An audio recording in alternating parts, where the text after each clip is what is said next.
One of the stranger details of Michael Steele's strange tenure as chairman of the Republican Party is that no one else works there now.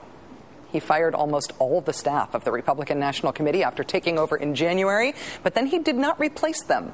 Today we learned that one person who had been kept on, the top internet guy at the RNC, a man named Cyrus Crone, he has resigned. Politico's Ben Smith notes that Mr. Crone did join a Facebook campaign aimed at keeping himself in his job, but then he quit.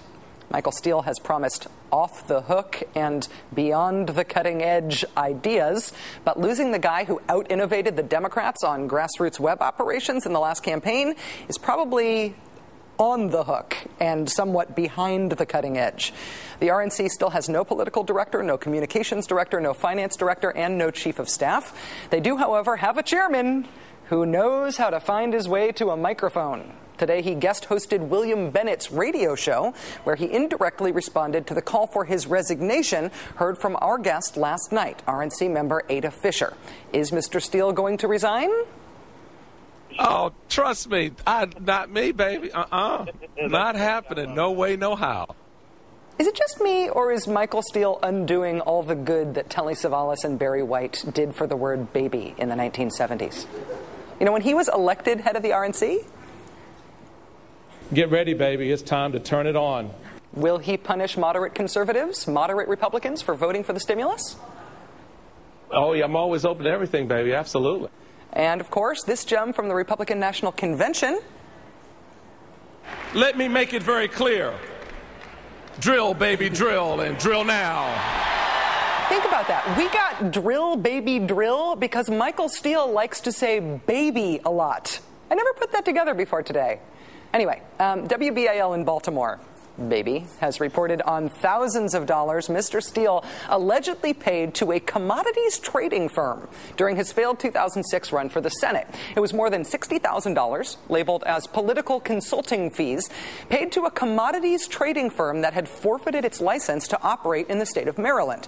It's a business that trades things like minerals and metal ores. Their website lists, for example, ammonia, urea, phosphates, slags, and sludges. And no mention of political consulting. Joining us now to try to make some sense of this is Jane Miller, chief investigative reporter for WBAL. She has taken the lead on this consulting fees story. Ms. Miller, thank you very much for joining us. Good evening.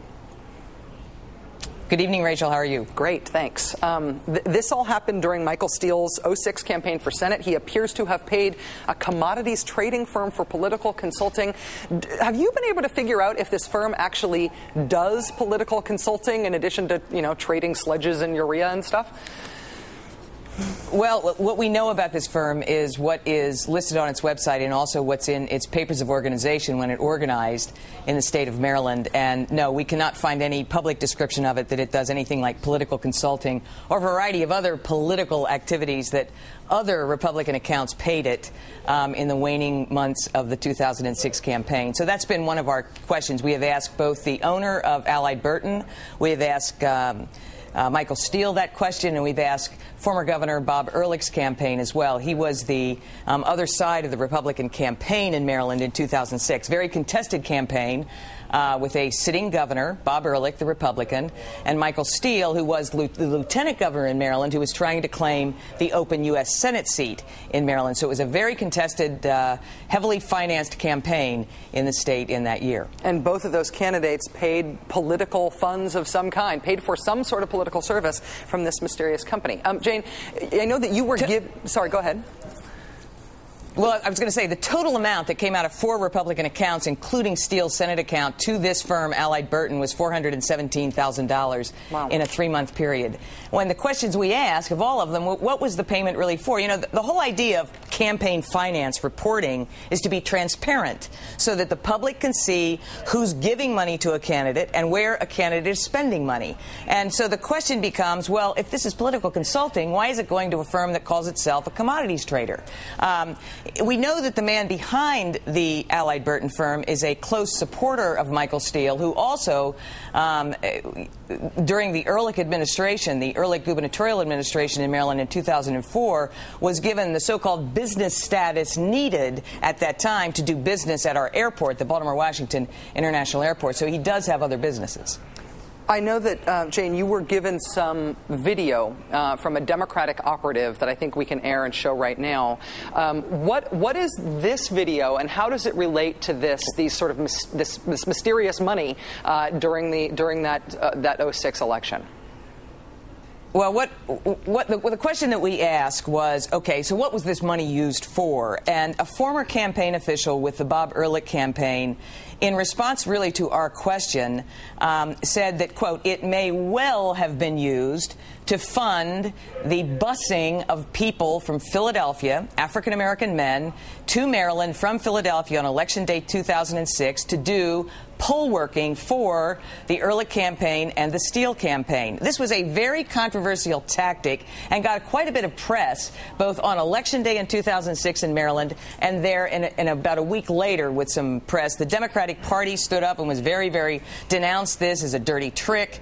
There were about 6 or 7 busloads of African-American men that came to both Baltimore City and Prince George's County, which are the 2 jurisdictions in Maryland that have the larger African-American population. They came here to work the polls in African-American precincts. Many of the Democratic leaders denounced this tactic as being deceptive. It's trying to trick voters into thinking that there was that these folks were black supporters of the Ehrlich and Steele campaign from Maryland, when indeed they had come from Philadelphia. No one has ever said, yes, we did that. Yes, we paid to have this done. When we did this story last week and started asking these questions, when the former Ehrlich campaign official said to us, this may well have been what this money was used for, it's the closest anyone has ever come to saying, yep, we did that.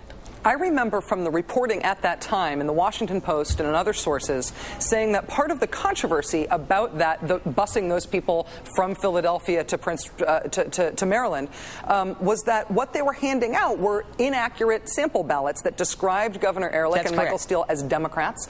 The Post said that the flyers included fake endorsements from well-liked African-American Democrats like Kwesi Mfume. Do we know that those, I mean, if that happened, that's more... That's a bigger deal than just doing something of moving people across state lines to impersonate supporters. That seems like something that Michael Steele should maybe want to answer for. That was very much part of the controversy at the time. There was a lot of attention paid to this, both on Election Day, as you can imagine. It was quite controversial in both Prince George's County and Baltimore City on Election Day to have these buses arriving. These guys got off the bus. They said they were from Philadelphia, that they were working for the Steele campaign, they were working for the Ehrlich campaign, and then, you are correct, passing out this literature, which we have seen, that says that Ehrlich and Steele were supported by certain Democratic leaders in the state of Maryland who happen to also be African American.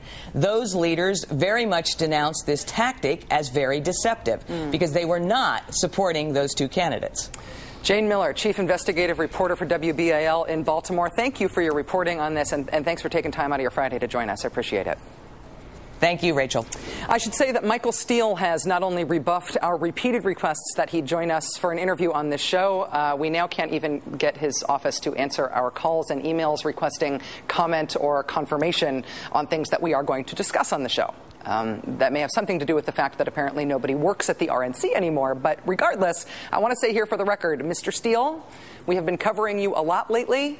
My personal guess is that you may be on the road to being forced out as party chairman. If you want to come on the show to defend your record, to explain these financial questions, to explain what happened in 2006, to rebut or argue with me about anything that we've talked about on this show, I welcome the opportunity for you to do that. I promise you will get a fair opportunity if you choose to join us. At least start calling us back. Come on.